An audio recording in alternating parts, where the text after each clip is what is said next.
Hello everyone and welcome back. So what I did was I had to clean up some space from the camera because we ran out. So basically the progress that I made, we finished the first wash and completed the second. We're also currently working on removing the fenders on both sides. We went ahead and cleaned off in here. Same thing with the door jambs. They were pretty filthy, but I went through, tried to clean it off as best as I can, and honestly it looks a lot cleaner, but not 100% perfect. We're gonna still have to go through and wipe it off with alcohol as well. And I also found another problem.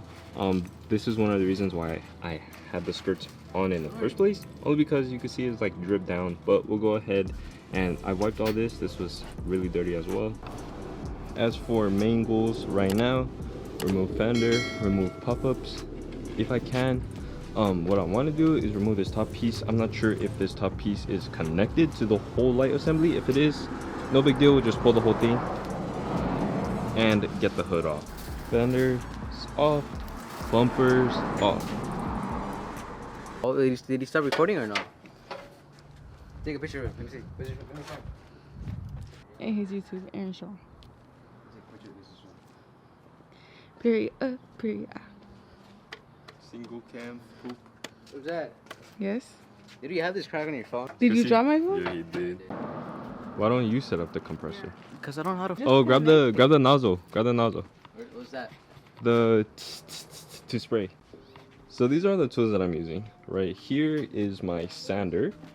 This is my compressor. Now, if you plan on going to actually grab a compressor, I recommend you looking over here where it says tool usage, because different compressors are meant for different things.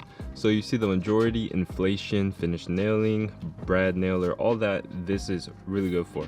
Continuous use, intermittent use, and not recommended at all. So down here where it says grinder, intermittent painting, intermittent HVLP painting, intermittent.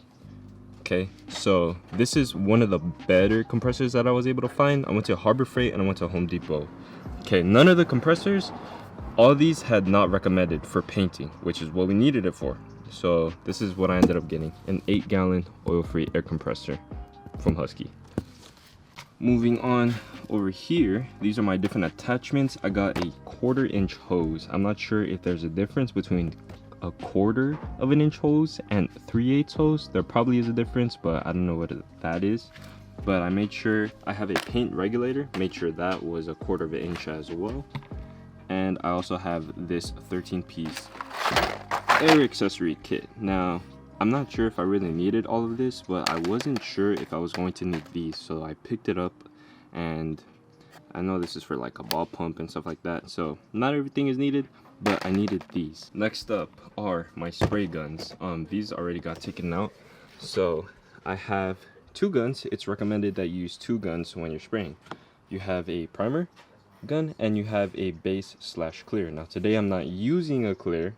I'm only going to be using a single stage paint. So it's basically a base coat and a clear coat mixed together. And the reason I'm doing that is because I'm doing it outside and clear coat is a little bit harder. So these also come with 2 tips. One tip is 1.8, so I'll be using that tip for my primer. I'm not really sure what this is for. Maybe this is something. I'll most likely be using this for my single stage paint. That's what the primer is going to go in. This is really small. I didn't know it was going to be this small. Over here I have my mixing cups. That's what I really needed. 1 mixing cup. So right here's my mixing cup. Also comes with 5 storage cans, 5 lids, 1 locking collar, and 5 liners. So I'm assuming maybe I could use this with my paint guns. Here I have both of my paints. So one I have primer, activator, and I believe reducer.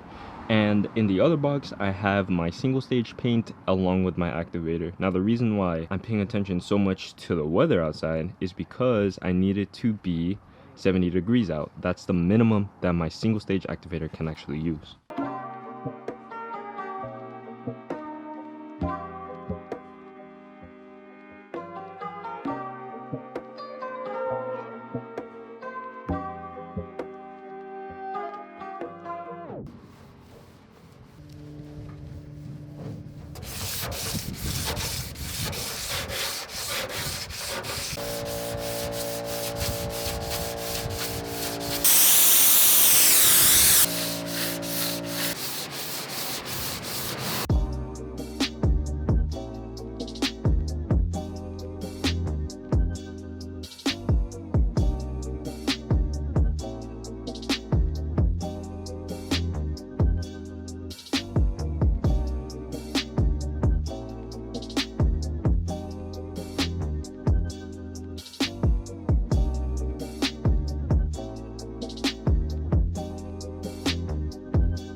The hood is relatively smooth. I mean, I have a couple of these. I know these rings. One, you can tell the history.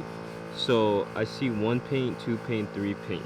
So I'm guessing a primer, a base, and another base coat. I'm not really sure. I don't know what that means, but I guess these give you problems when the rings are a little bit too close to each other. So I'm not really too sure what to do or if this is even a problem. So I'll just paint over it, and if it is a problem, oh well, we could always handle it. But my main concern is over here. Now we have some really deep scratches, and I don't know what these exactly are, if it's like scratched straight through the paint down to the metal. Well, I mean, I guess it's to the metal if it's rusting just a little bit.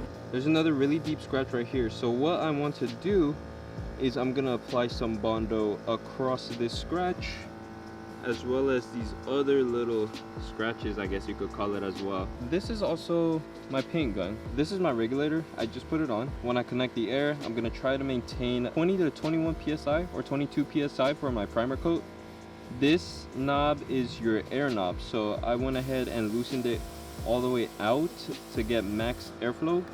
This, I don't remember, one of these is for your fan and the other is for your liquid. I'll go ahead and put on the screen what exactly they're for, but this one is pretty much loosened all the way, and then I held the trigger as well as tightened it all the way until I could not screw it in anymore. And then when this was tight, I went ahead and let go of the trigger and loosened this around 2 revolutions. This is pretty much pulled out almost as far as it can go. So that's that.